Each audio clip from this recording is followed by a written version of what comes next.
The battle was over. The machines were destroyed, but somehow it didn't feel like a victory. Smoke still filled the air. Trees were broken.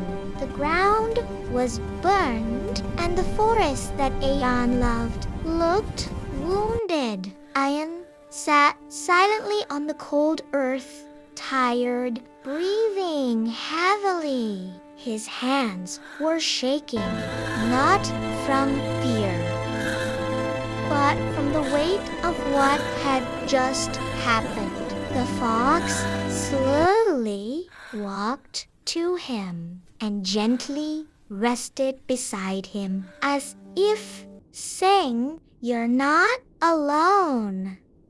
For a moment, everything was quiet, too quiet. Then, suddenly, the crystal in Ayan's hand began to glow, soft at first, then brighter, pulsing like a heartbeat. Thump, thump, thump. Ayan stared at it. "What are you trying to show me?" The light exploded around him, and the world disappeared. He wasn't in the forest anymore. He saw something else, something ancient, a different time, a lost civilization. People holding crystals just like his, but they weren't fighting. They were healing trees, cleaning rivers, growing life. The crystal wasn't a weapon. It was meant to protect nature, to keep balance in the world. But everything changed. Fire, greed, war, humans fighting over power.